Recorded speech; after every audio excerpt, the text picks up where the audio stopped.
All right, Shalom. First and foremost, we want to give all praises, honor, and glory. Yahweh, Bahashem, Yahweh Shai, Bahashem, Rakakwadash.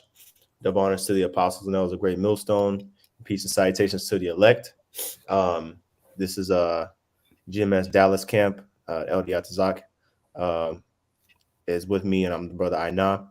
And pretty much we're going to be continuing the series of First Samuel. And right now we're going to be going through chapters 8 and 9 in First Samuel. And so last time we went over, I believe, chapter 6 and 7. Basically going into how the Lord returned the Ark of the Covenant to Israel and was judging a lot of Israelites that weren't right, with the Most High, even after the war between the Philistines and the Israelites was lost originally. And so this is kind of just like a continuation of the events that happened after the Ark of the Covenant was returned back to the Most High. Was returned back to the nation of Israel. And so Lord willing is edifying. Did you have any opening points, Daquan?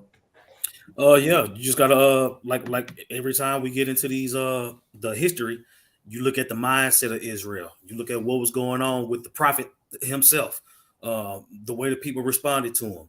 Uh, you see the way the Lord responds to the way our people act in these certain situations. And anytime you go into the history, you want to make sure that you're able to correlate it with what's going on today. You see, Israel loves to have it so when it comes to being like the other nations. You see that mentality. You even see that mentality amongst Israelite groups today. I mean, actually, Israelites in the camps, all that they still want to be like the heathen. You see, because they can't let this world go. And during the time of Samuel, they wanted a king. They wanted a king, meaning they misused the prophet once again. You see, and you start to notice all these different things that could possibly happen um, in your life just by going back into the history with nothing being new under the sun. So when you tap into when the spirit taps into you, why you being supped with, more and more and more and more and more things start to understand, and you're able to go back in history and go into the future and relate to the present, all because of the scriptures that nobody believes in. Only this book is only for the prophets. Everybody else just gotta wrestle with the scriptures to their own destruction. But you gotta go back into the history to be able to understand the mystery. Go ahead. Kind. So if you don't mind, we can, without further ado, I can go ahead and share my screen and get into it. We're going to start off with 1 Samuel chapter 8, verse 1. All right. So it's 1 Samuel 8 and 1. It says, and it came to pass when Samuel was old that he made his sons judges over Israel. Because when you read the previous chapter, talked about how Israel was delivered from the Philistines. The Lord pretty much pushed the Philistines back. So it was at a period of time where, Israel had relative peace in the land. And it says when Samuel was old that he made his sons judges over Israel. Now the name of his firstborn was Joel, and the name of his second was Abiah, and they were judges in Beersheba. Let's see what their names mean. Yep. Joel, Yahweh Allah, I believe. Yeah, Yahweh Allah, Strong's H3100. Let me see. The Most High is the power. That's pretty much what it says. Yah at the beginning of the word is he. Wah is Yah can Wah can also be he as well. When it's placed like that, and then Allah is the power. But yeah, that's pretty much the definition there. He is the power. The Most High is the power. And then the second one was, what was it? Abiah. Okay, Strong's H229. Abiah. And let me see here. The Most High is my father, or Abiah or Abijah. The Most High is my father. Abba meaning father, and then Yah is the Most High's shortened name. So they had spiritual names. Right. Well, let's see what their demeanor was. Right. And that's another thing, man. Don't think that just because you're in the truth that your children are gonna be in the truth. You know what I'm saying? You hope, but we see countless times in the scriptures to where men of the Lord spawn pieces of shit. It just is what it is. I would say, look at Eli. Well, Hophni and Phinehas. You see, but these are all things that happen for the Lord's will. You see, when the Lord need to move somebody out the way, he need to move somebody out the way. So the Lord putting that foul spirit on Samuel's sons, it pretty much forced Israel into the next phase of our world, our history. You see, going into them wanting the king. Yep. You see, it had to be a reason for it, and that's the way the Lord played it out. You see, the last righteous judge was Samuel, and then both of his sons, they didn't carry the mantle. So now it's time for Israel to move into having a king. Right. Yep. Okay, you got it. Yep. It says 1 Samuel 8:3, it says, and his sons walked not in his ways, but turned aside after lucre and took bribes and perverted judgment. So that shows you that, you know, just because an individual like you said, Zaquan, is a man of the Lord, that doesn't guarantee that all of his sons are going to be righteous. You know, we saw the point. Well, Eli may not be the best example, but with Samuel, same thing that happened with King David. You know what I'm saying? King David, you know, he had Absalom. Of course, he had Solomon, but he also had Absalom as well. You know what I'm saying? Absalom turned out to be, you know, a wicked man. And then even Solomon's son, Rehoboam, turned out to be wicked. You know what I'm saying? So I had a precept backing that up, if you don't mind. This is Ecclesiastes chapter 2 and verse 8. Okay. It says, yea, I hated all my labor which I had taken under the sun, because I shall leave it unto the man that shall be after me. You know, and you know, ultimately, man, this world is vanity, man. You know what I'm saying? Like, this is the same chapter that talks about all is vanity, and it's true. You know what I mean? All of the works that you do, you can have a niggardly son, and you know that's your firstborn, so you got to give him the inheritance. But then he squander all of it, right? Like it says in verse 19, and who knoweth whether he shall be a wise man or a fool? You see that? You know, you have no control over that. I mean, of course, the scriptures say train up a child and when he is young. You know what I'm saying? But that's the best you can do. You can bring the horse to the water, but you can't make him drink. Oh man, you look at Job. With Job was putting up sacrifices to the Lord to cover his children just in case they was out of pocket. You know what I'm saying? He even took it a step further. You know, and through it was the will of the Lord for him to lose all of them anyway, but he got all of them back. Right. You see, so whether they was righteous or not, I would say whether they was righteous or not, it was out of his control. He was trying to send up prayers and things like that just in case, you know. But hey, you got to know it's not out of it. We can't control that. Right. Right. Yep. It says, continuing on in verse 19, yet shall he have rule over all my labor wherein I have labored, talking about the son, and wherein I have showed myself wise under the sun. This also is vanity. So that lets you know, man, you know, the only time really sons are going to be really a true joy to have is in the kingdom, man. When we know that they're not going to be wicked niggas growing up. You know what I'm saying? You can have a son in this society, but which one's better, to have a child in this society or to have a child in the kingdom, man? You know, in the kingdom of heaven, where you know, the law, statutes, and commandments is going to be written in the inward parts of all Israelites. You know, I would definitely choose the latter. So, you know, that's just something to keep in mind. But it says, continue on in verse 4, it says, then all the elders of Israel gathered themselves together and came to Samuel unto Ramah, which is a city. It says, and said unto him, behold, thou art old, and thy sons walk not in thy ways. Now make us a king to judge us like all the nations. So you can see there, demanding. Demanding. Look, man, look, we ain't down with this no more. We got, look, man, everybody else got a king. We want a king. Watch this. It's the commentary in the Masor app. It says Okay. Israel's history continued to follow the pattern set out in the book of Judges.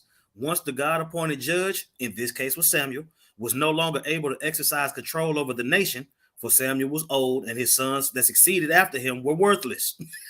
Mm-hmm. The people turned from the Most High and drifted into wrongdoing. In the search for stability within the nation, the people asked Samuel to bring the old system to an end and give them a king as other nations had. This was more than merely the rejection of the system of rule by the judges. It was also a rejection of the Most High, right? It says the people's troubles came from their sins, not the system of government, okay? And that's one thing that stood out to me in that. Everybody wanted, they would say, you blaming Samuel, you blaming, you want to be like, that was the thing that you picked up from the heathen was sin. Mm. That's why you want to do everything that they want to do. Well, they got a king. You had a king. We got a king. Mm-hmm. You see? Mm-hmm. The Lord is the king, and he deals with his people through the prophets. That's the system set up. But no, we don't want that. Right. Go ahead. All right, I got a little bit more. Okay. Yeah, and I see that deal, the map that you was talking about. Yeah. So if you want to find Rama on there. Yeah, Rama's in the middle, but I saw Beersheba down here.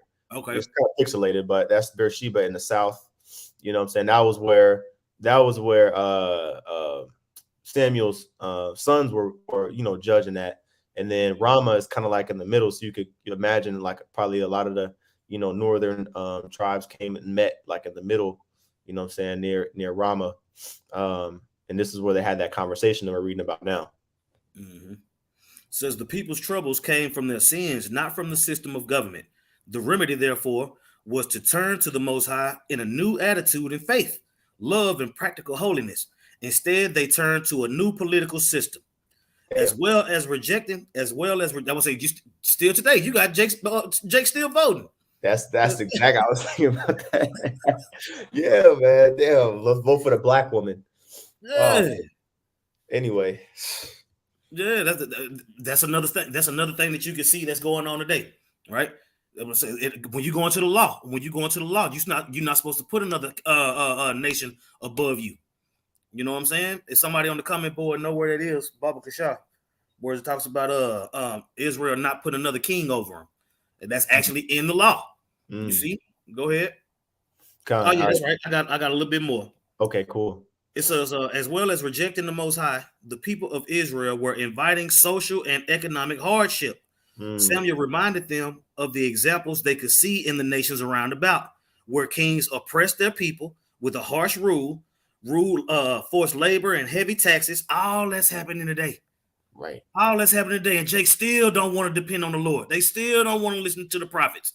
They trying to figure out who they. You remember when Biden and Trump was running against each other? Mm-hmm. The way our people was acting for Joe Biden, save us. Yep, man. All that shit. This is the same mentality. Right. This is the same mentality. Forget what the prophet's been out on the highways and the byways for the longest. From Elder Abba to our apostles and their elders, all the way down to us. Been out there telling you. But that's what I'm saying. Niggas will still ask you who you voting for. I remember back in the day when if somebody asked you who you vote for, you would tell them that ain't none of your business. Don't worry about who I'm gonna vote for. It wasn't even up for discussion. Right.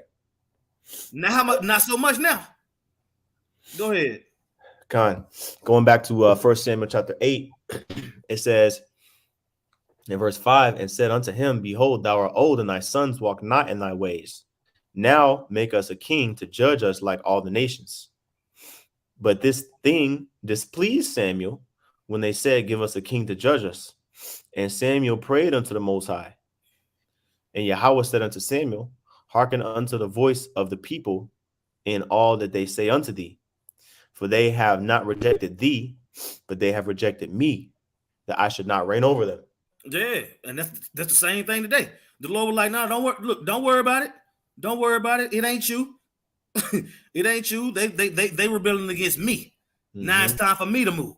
You know what I'm saying? So we gonna go ahead and hearken to the people. I got something. I already got it cooked up.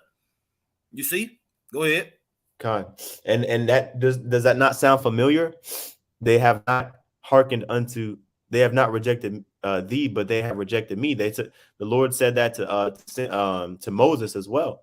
You know what I'm saying? If I'm not mistaken. Yeah, Numbers. Okay, no, not Numbers. Hold on. Oh yeah, here it is. Let me see. But I know it said it. Yeah, here we go. Well, here's an example. Um, Exodus 16 and 8, real quick. Exodus 16 and 8, when everybody was demanding to have meat and they didn't want no more manna. It says, and Moses said, this shall be when Yahweh shall give you in the evening flesh to eat, and in the morning bread to the full, for Yahweh heareth your murmurings, which you murmur against him. And what are we? Your murmurings are not against us, but against Yahweh. So yeah, man. Anytime our people really, a lot of times they don't realize when they talking, smack about the prophets, or they murmuring, you know what I'm saying, giving suggestions. Oh, why don't you guys go find a church? Why don't you guys go get a job? They're really murmuring against the Heavenly Father, man, because He's the one through Yahweh Shai that sent us, man.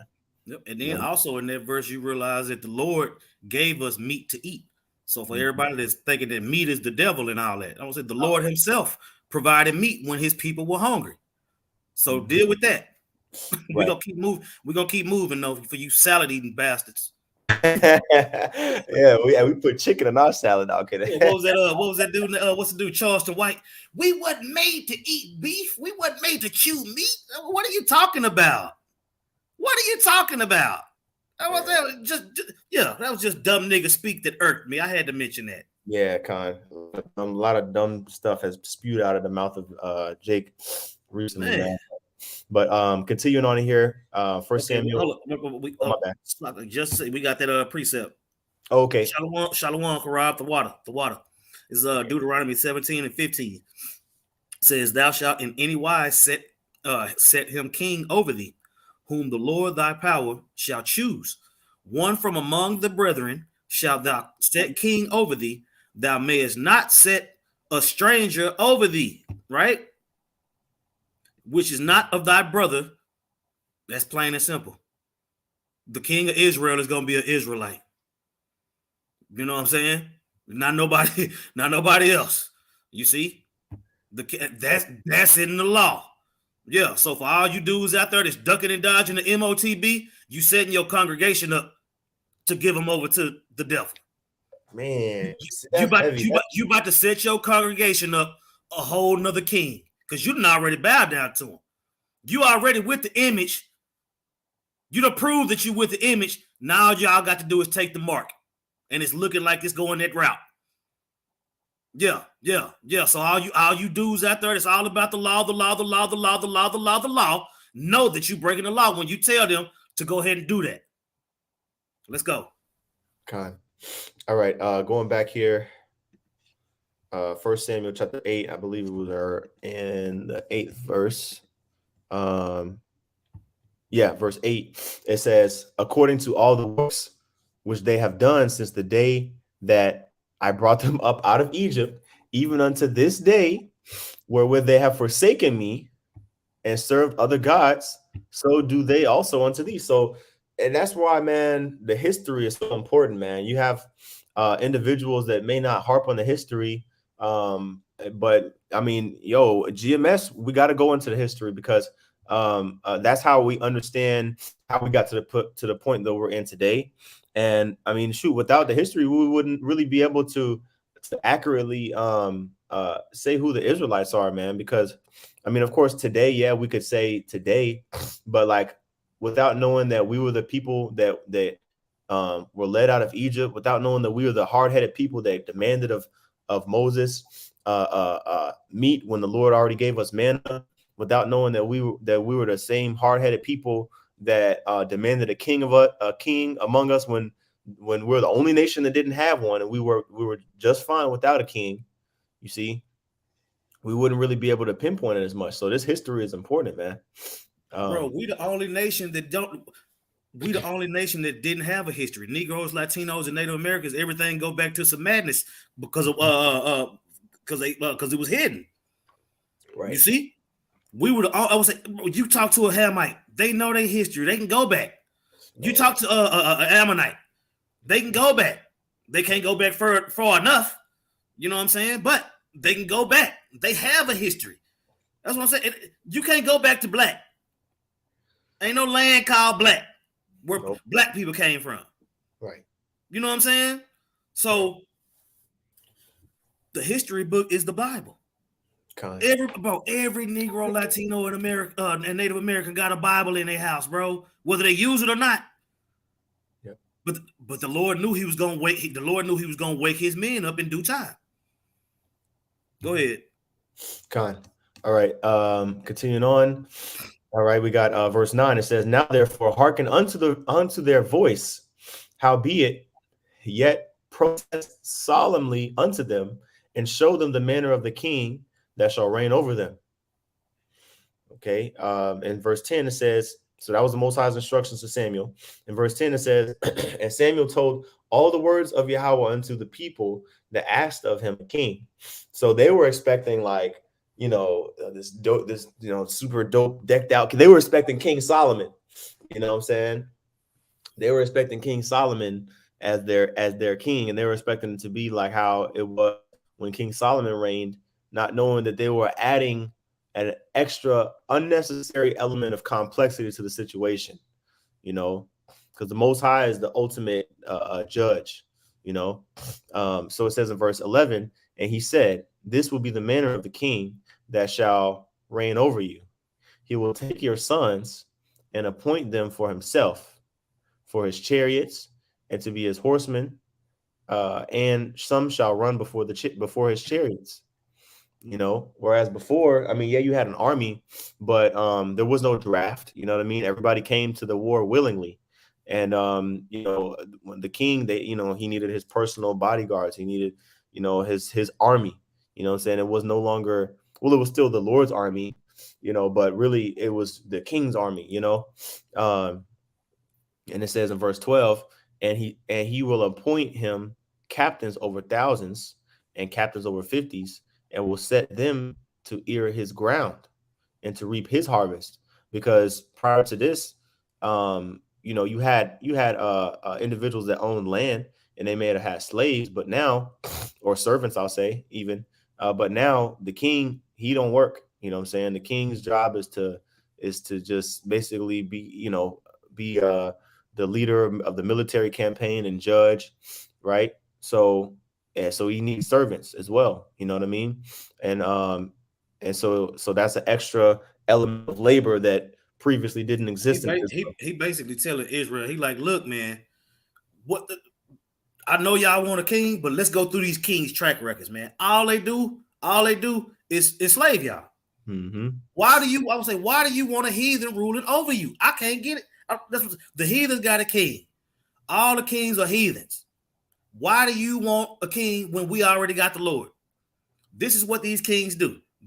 You gonna be for their benefit, and that's it. Why can't y'all see that? Right. And then it got to the point where he was like, okay, hey, the Lord said we're gonna give y'all a king. You see? Go ahead. Mm-hmm.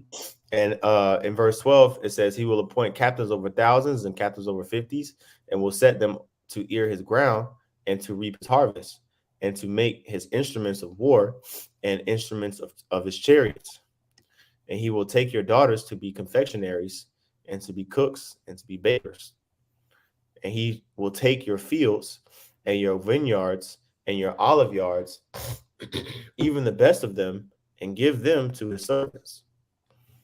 And he will take the tenth of your seed and vineyards and give to his officers and to his servants. And he will take your men servants and your maid servants and your goodliest young men and your asses, and put them to his work. He will take the tenth of your sheep, and ye shall be his servants. And ye shall cry out in that day because of your king, which ye shall have chosen you, and Yahweh will not hear you in that day. You see that? You begging for a king. when you see that the heathen, all the kings rule over their heathen with vigor. You see, y'all want that? Right. Instead of being obedient to the Heavenly Father, y'all want that. Go ahead. Mm-hmm. It says in verse 19, nevertheless, the people refused to obey the voice of Samuel, and they said, nay, but we will have a king over us. Hard-headed as mug, man. You know what I'm You got saying? it. Yeah. Okay, let me see here. This is continuing on in verse 20. It says that we may be like all the nations, and that our king may judge us and go out before us and fight our battles. So they were like, look, Samuel, screw what you talking about. You know what I'm saying? A king gonna be good because he can go out and fight our battles, and he's gonna be a valiant, he's gonna be just this mighty, invincible guy, you know what I'm saying? And we won't have to do nothing. We won't have to do too much. All we gotta do is follow what he says, you know. And damn man, that's really sad. You know what I'm saying? That out of all Yeah. Israel, the elders of all Israel had that mindset, That's happening today. Right. Yeah. Man, con. It says verse 21, and Samuel heard all the words of the people, and he rehearsed them in the ears of the Most High, of Yahweh. And Yahweh Bashem Yahushua said to Samuel, hearken unto their voice, and make them a king. And Samuel said unto the men of Israel, go ye every man unto his city. Man. Let me see here.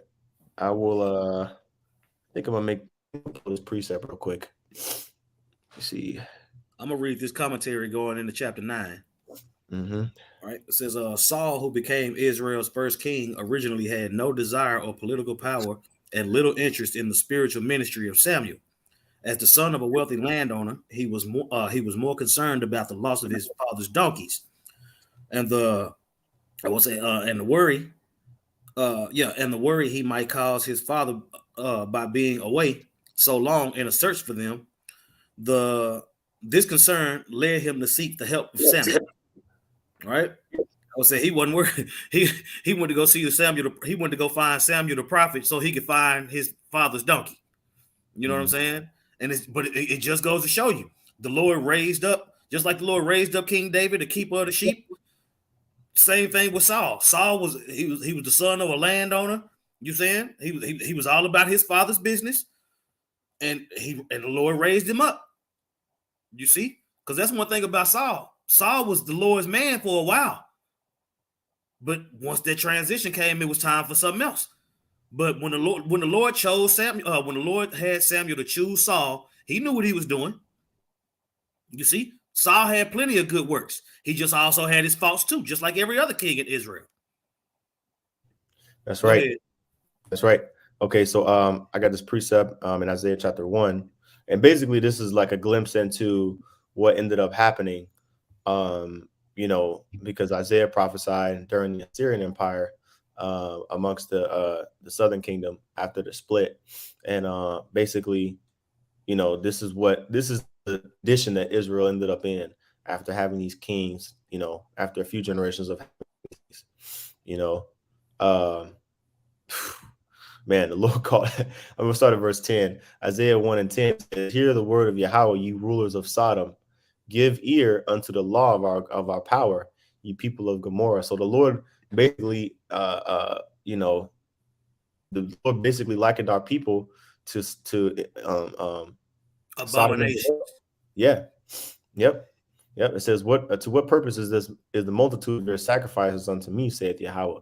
I am full of the burnt offerings of rams and the fat of fed beasts, and I delight not in the blood of bullocks or of lambs or of he goats.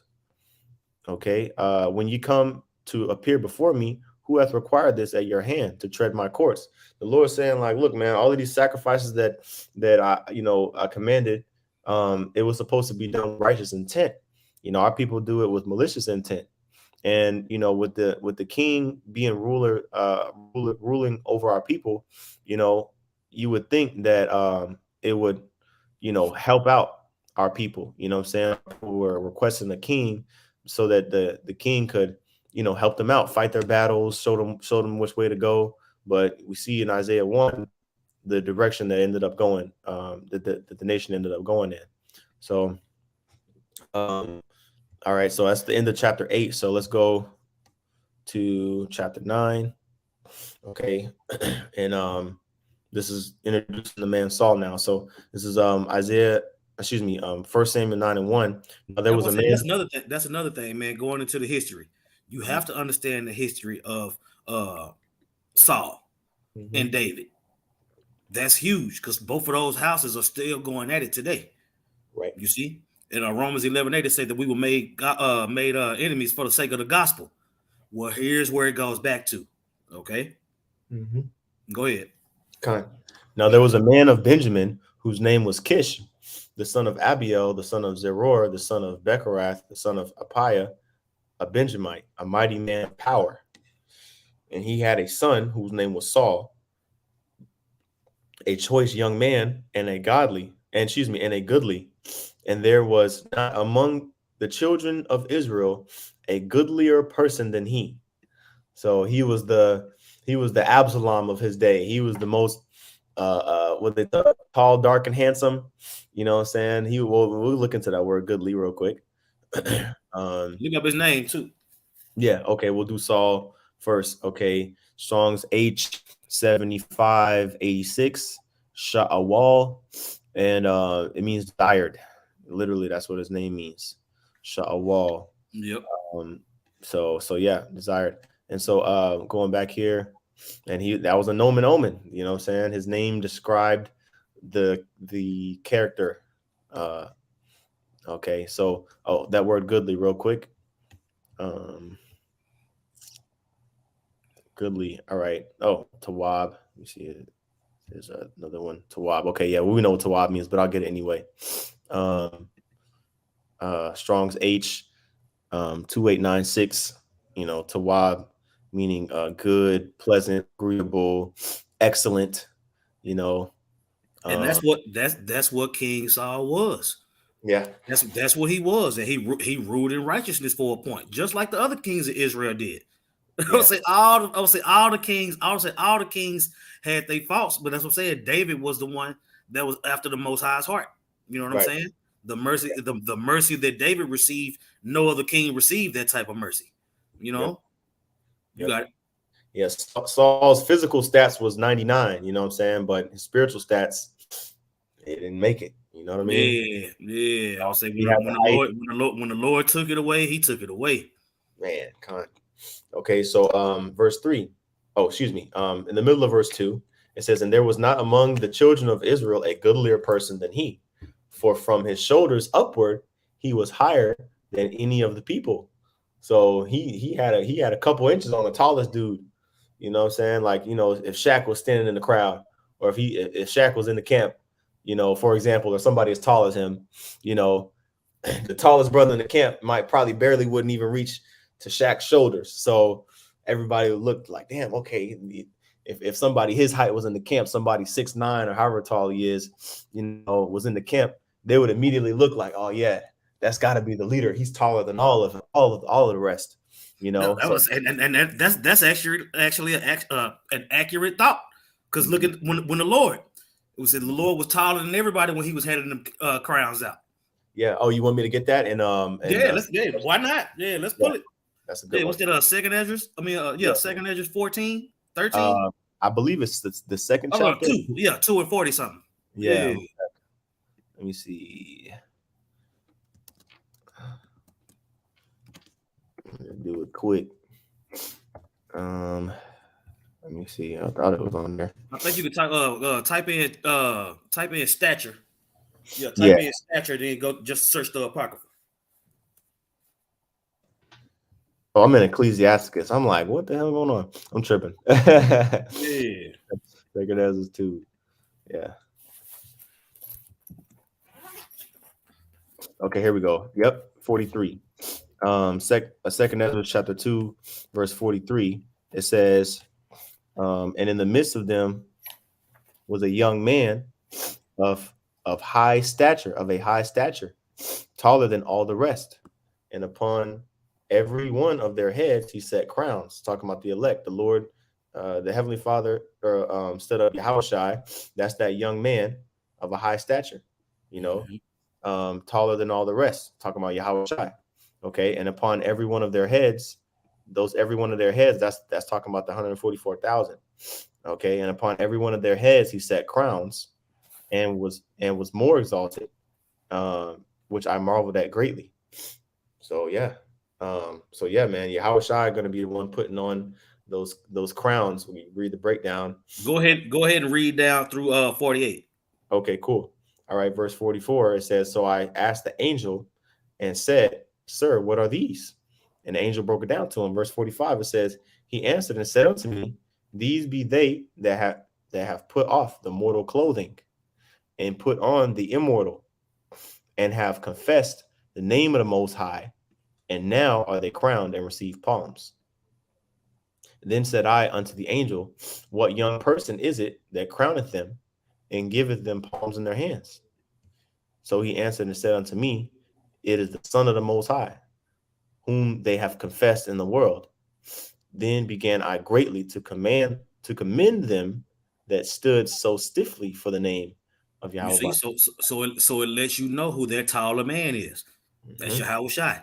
You Yep. see, now when you go back to Samuel, that's how the Lord wanted to establish the king. He wanted them to be goodly. He wanted them to be tall. He wanted them to be strong. He wanted them to be righteous. Mm-hmm. That's what Saul. That in the beginning of Saul. That's how he was. You see. Mm-hmm. Go Mm-hmm. ahead. Verse 3. I said the Lord wouldn't just go put no nigga in power. Right. You Yeah. know. Yeah. That's what I'm saying. Why you think he was killing off all the prophet's sons? Because he wasn't finna put no nigga in there. Go Man. ahead. That's heavy. Verse 3, it says, and the asses of Kish, Saul's father, were lost. So Saul's father had some lost donkeys. And Kish said to Saul his son, now take now one of the servants with thee, and arise and go seek the asses. That's what Okay. I'm saying. So the Lord knowing that he was gonna set Saul and Samuel up. That's how he did it. You know what I'm saying? He set him up. He set him up to meet by some donkeys being lost.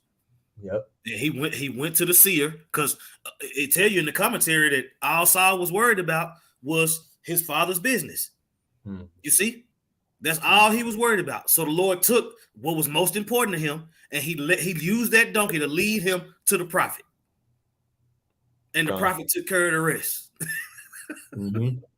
That's heavy. That shows you that. I mean, that's kind of like how we came into the truth. It was just by, like by circumstance. You know what I mean? Something that we didn't know what we was going to get into. Saul didn't know he was going to get into meeting Samuel on the way.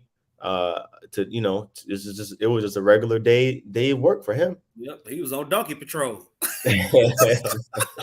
Donkey duty. That's what I'm saying. He didn't come in on an ass, but it was his job to provide one. Man, God. Go ahead.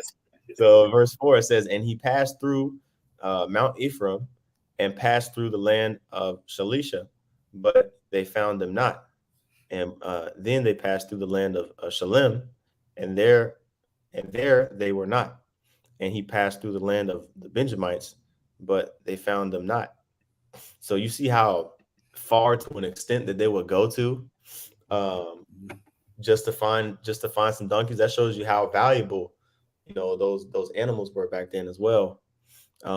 It says in verse 5, and when they were come to the land of Zuph, Saul said to his servant that was with him, come and let us return, lest my father leave caring for the asses and take thought for us, because they were out for a minute. And it says in verse 6, and when he had said and he said unto him, behold, now there is in this city a man of God, and he is an honorable man.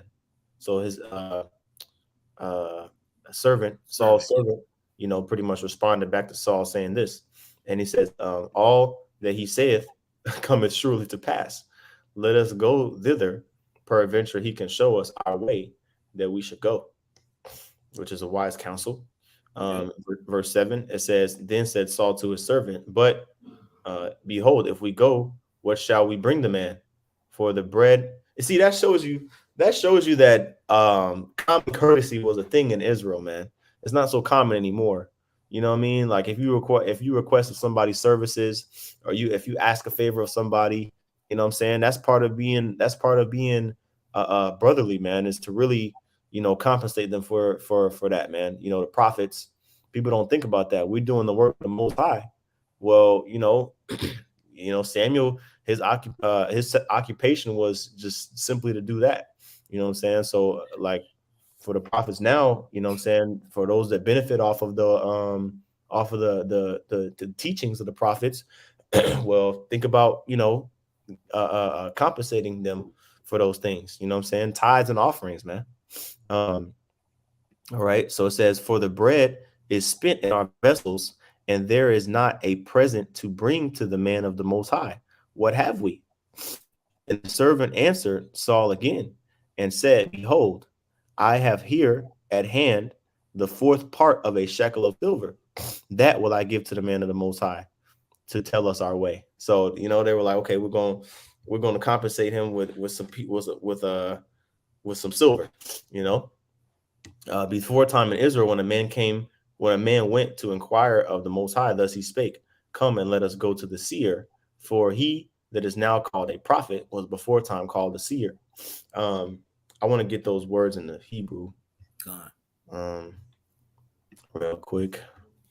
Okay, this is just giving the history before they were called the prophets. They were called seers, which that word is ra'ah, to see, Strong's H72 03, and it's a seer, somebody to see, because ra'ah used as a verb is to see. You can see here the root word is a very common word in Hebrew, ra'ah.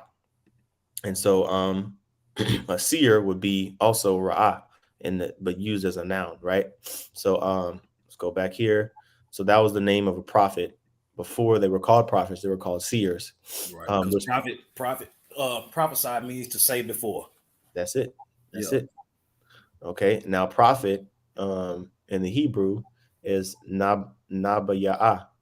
Nabaya'ah. Okay. Strong's H5030. A spokesman, a speaker, or a prophet, you know. So just a little nugget there, Hebrew nugget. All right, continuing on in verse 10, it says, then said Saul to his servant, well said, come, let us go. So they went unto the city where the man of the Most High was, and they went up the hill to the city. Excuse me. And as they went up the hill to the city, they found young maidens going out to draw water, and said unto them, is the seer here? And they answered them and said, he is. Behold, he is before you. I'll Make say, but haste. you see how it was also a common thing for our people to go amongst the prophets Mhm, to ask certain things. mhm, You see, prophets, I would say, pursuant to Hebrews chapter 1, prophets go all the way back to the time of Adam. It was mhm. prophets that told Adam that he was going off. You see? So That's right. how about Rebecca? When Jacob and Esau was in her belly, she went to the prophet to ask what was going on. Yep. You see, it was a common thing. How about now? People don't come to the prophets. I mean, they come on the comment board, or they come on the comment board to have questions and stuff. Now that dynamic has been brought back into the earth. But you see, you also have the misuse of the prophets. You have the sincere that come out. You know what I'm saying? But now that is it's like a new thing in the earth almost. You Mhm, see, that spirit has been brought back. So when you see people on the comment board that ask their questions, when you have people actually come out in sincerity, what was it, last week we had a lady come out to pay her tithes to us. mhm. You see, so that concept of the prophet dealing with the people is back. As much as people try to deny it, but you got it. All right. Okay, this is continuing on in First Samuel chapter 8, verse 12. And they answered them and said, he is. Behold, he is before you. Make haste now, for he came today to the city, for there is a sacrifice of the people today in the high place. So it just so happened that he was actually there in the city. Um, and it says, verse 13, and as soon as ye become into the city, ye shall straightway find him, before he go up to the high place to eat. For the people will not eat until he come, because he doeth bless the sacrifice, and afterwards they eat they eat that he bidden. Now therefore get you up, for about this time ye shall find him. You see how Eve was more compliant back then?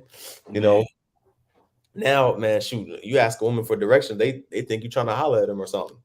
Well, I mean, I guess you got GPS, but that may not be a good example. But you get what I'm saying. You try to even just walk up to her, you know what I'm saying? You just try to even just, well, hey, how you doing? Like they just, what I'm saying, right?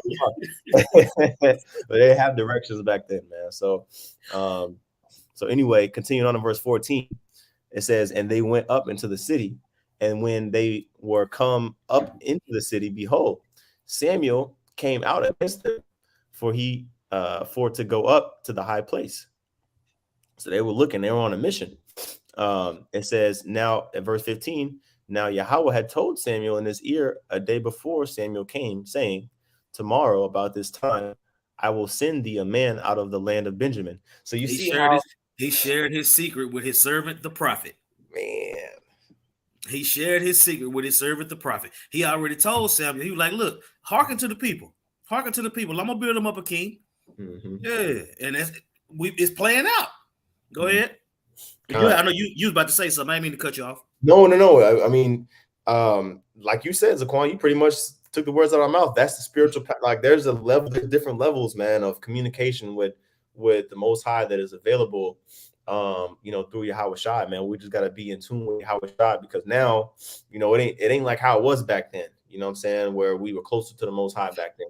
You know what I'm saying? The Most High, he's only dealing with his prophets in these times. But even more so now, because it's like he casts our people off as a nation. You know what I'm saying? And so only through Yahweh Shai we even going to be able to have, any type of communication. He's our mediator, you know. And so it says, and thou shalt anoint him to be captain over my people Israel, that he may save my people out of the hand of the Philistines. For I have looked upon my people, because their cry has come unto me. You see You the Most see? High. Yeah, you got it, Zaquan. Yeah, I would say he raised Saul up for a reason, for a purpose. You see, and then once Saul had fulfilled his lot, it was passed on. But that's what I'm saying. We get into the history. We get into the history of our kings. Some of the stuff we gonna like when we hear it. Some of the stuff gonna make us cringe. But at the end of the day, we understand that this is our history. This is the way the Lord set it up, and this is our trial run. You know what I'm saying? Seeing what life looks like with sin. Mm-hmm. Yahweh shall conquering that whole thing, and the earth being given into the hand of the righteous moving forward. You see, but you got to know the history. You see, that's why a lot of Jake don't know what they be talking about, man, because they don't. The spirit ain't on them to go into the history. They don't know. They know they Israelites, but they don't know nothing else. Man. Go ahead. Yep. Well, shoot, that precept pops up in my head when I hear that in Sirach 39. All right, this is this is Sirach 39:1. It says, "But he that giveth his mind to the law of the Most High, and is occupied in the meditation thereof, will seek out the wisdom of all the ancient." How are you going to seek out the wisdom of the ancient without going into what happened in ancient times? We're going into the history. You see, it says, "And be occupied in prophecies." It says, "He will keep the sayings of the renowned men, and where subtle parables are, there, he will be there also." So yeah, man, you got to go into the history to find out who are the renowned men and find out what they said. Keep reading. Verse 3, it says, "He will seek out the secrets of grave sentences, and be conversant in dark parables." Now check this out. Check this out. When we go into the scriptures and we go into the blue letter and we go into the Hebrew and the Latin and the Greek, That's what you see and play out live in real time. Us seeking out the secret grave sentences and being conversant in the dark parables. We telling you it ain't talking about that. It's talking about this. Mm-hmm. Right? Okay. This is literally playing out right now. We went into the scriptures. Now we've recording it so that the congregation can see it. And then they're going to go do the same thing. You see? How are you going to, that's what I'm saying. How are you going to tell me about the Avengers when you haven't seen the movie? How are you going to explain to me what the Justice League is and how they came together if you didn't read the comics, you ain't seen the movies, you ain't watched the cartoons, but it's something. Here, you got 10 minutes to talk about the Justice League. Have at it. How are you going to hear his crickets? It's the same thing with these scriptures. How should they know without a preacher? How should that preacher be that preacher if he's not sent? You watching the Lord send the prophet to the people to tell them what's happening, to tell them what's going to come. They wanted a king. They asked for a king. They got a king. That's right. Now, here we are. We asking for our king. Yahushua. You see? We begging for our king. We understand that Yahushua and King David is who the Lord set up. Yahushua is going to rule on the throne of David. You have to know that history, especially if you're going to push this word. This is only meant, Ariana said all the time, this book is for the prophets. Everybody else just got one. Yep. Man, okay. Yep. They might as well just have a book with no words in it. You know what I'm saying? Yeah. This book ain't for nobody but the prophets. To unlock it, to understand. Yeah. That's going to hearken to it. That's going to be occupied in prophecies. That's why it looked like we running circles around y'all, because we actually doing what's required. We know it ain't no other way out of here. Mm-hmm. Go ahead. Okay. All right. I'm gonna go back to that 1 Samuel 9. Okay, and read verse 16 again. It says, tomorrow about this time I will send thee a man out of the land of Benjamin, and thou shalt anoint him to be captain over my people Israel, that he may save my people out of the hand of the Philistines. I have looked upon my people, because their cry has come unto me. And when Samuel saw Saul, Yahweh said unto him, behold, the man whom I spake to thee of, this same shall reign over my people. Then Saul drew near to Samuel in the gate and said, tell me, I pray thee, where the seer's house is. And Samuel, so it's spiritual. Saul came to Samuel, you know what I mean? And asked him, was like, hey, do you know where this prophet is at? You know where the seer is at?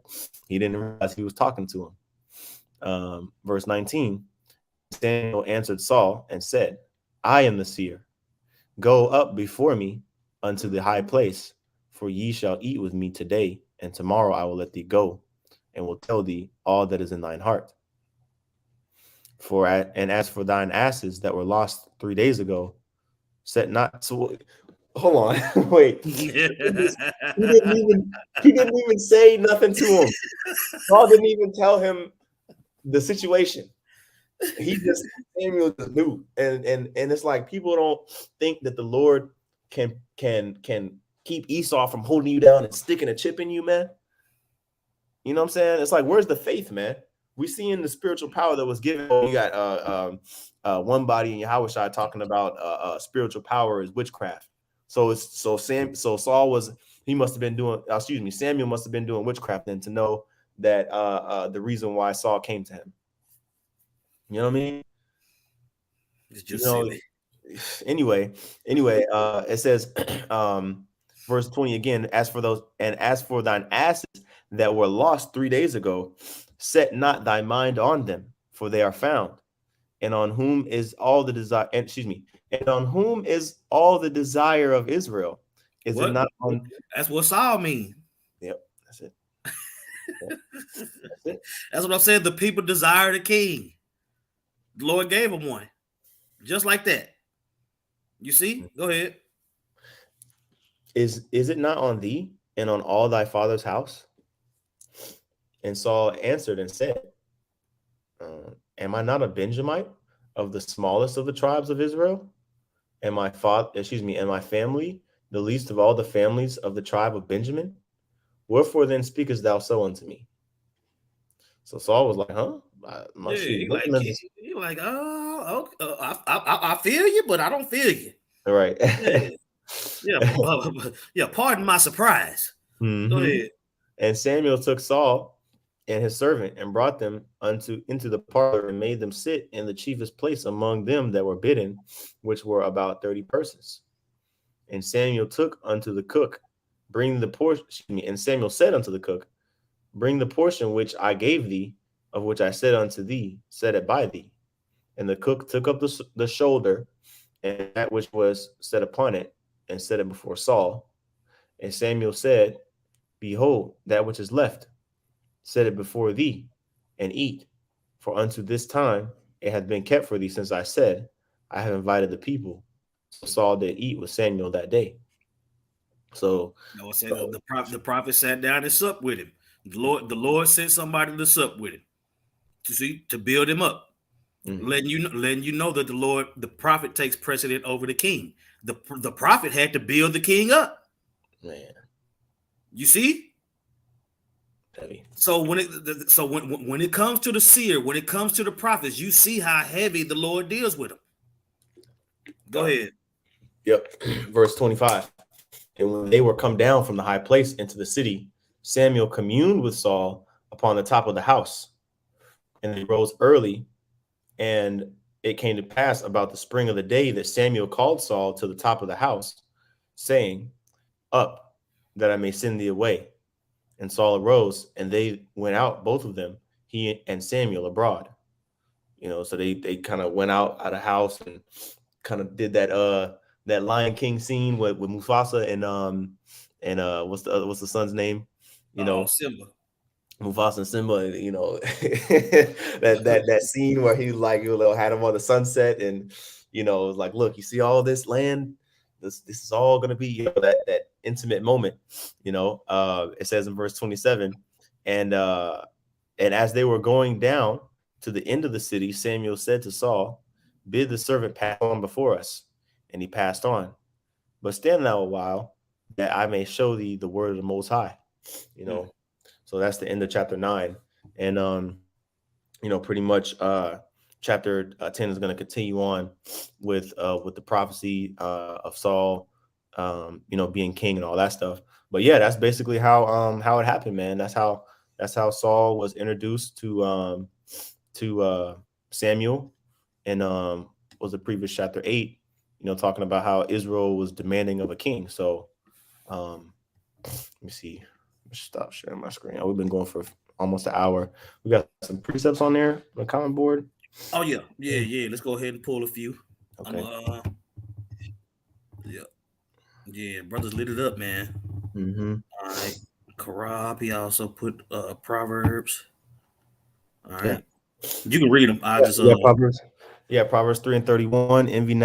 Envy thou not the oppressor, and choose none of his ways. Because when we're reading in chapter 8, you had our people demanding of Samuel a king, and really that kind of reminds me of Psalm 73. Talking about when Asaph seen how the other nations were prospering, and he kind of got a little jealous until he went into the house of the Most High and understood, look, man, this is all temporary, man. This is just for a little moment, that the situation that we're in is going to continue to stay that way. But pretty soon the Lord's going to set us up, over the other nations. But everything that happened in the past, man, is all spiritual. It's all for our learning, like we quote all the time. That which was written beforehand was for our learning, man. So we understand, okay, don't do that again. You know what I'm right. saying? Like, no, we need to be That's just focused. like how we as a class, as the whole camp, we reading Wisdom of Solomon. And when you get into those chapters, you see the effect that idol worship had on Israel, man. You know what I'm saying? I was reading a couple chapters this morning, and I was like, man, that the idol worship, bro, that shit is not where it's at, bro. Talking about shit to get you destroyed, man. Right? This is the rest of that verse. It says, for the froward is an abomination to the Lord, but his secret is with the righteous. You Mhm. see? So just I will say, when the Lord give you revelations, can't nobody tell you that you didn't get that or you didn't see that. You know what I'm saying? All right. This is Ezekiel 33 and 32. It says, "And lo, thou art unto them as a very lovely song of one that hath a pleasant voice, and can play well on an instrument, for they hear thy words, but they do them not. And when this cometh to pass, lo, it will come. Then shall they know that a prophet had been among them." You see? So I'll say everybody that's hollering about conspiracy theories and this ain't what that mean and that ain't what that mean. We're gonna see. We're gonna see. I was saying, because here it is. The Lord revealed his secrets to his servant, the prophets. It ain't the prophet's fault that you don't believe it. You see, but the Lord gonna show and prove. The Lord undefeated, man. That's right.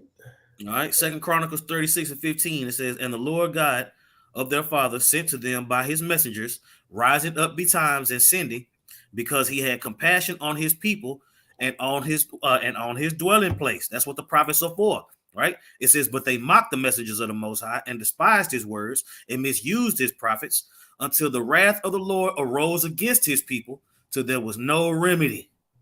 You see, that's happened time and time and time again in our history, letting us know that when the prophets are out on the scene, that's when it's time to start to repent and get right. You see, they out there all the time. So that mocking and that scoffing and that misuse is gonna come to a head. It's gonna come to a head. You see, and every idle word that you being held accountable, you're gonna know what you said. You're gonna know what you did. It might be playing over in your head back and forth. I don't know, but you will know because the prophecy says it. You got something else? No, that's pretty much it on this side, Zaquan. Come on, you can go ahead and close us out, Bobby Shaw. Con. Yeah. So, hey, Lord willing, this is edifying lesson. We're going to continue on the series next week. Abaratazah, Lord willing. With that, we want to give all praises, honor, and glory to Yahweh, Bahashem, Yahweh Shai, Bahashem Rachakwadash. Double honors to the apostles and elders of Great Millstone, and peace and salutations to the elect. Shalom. Shalom.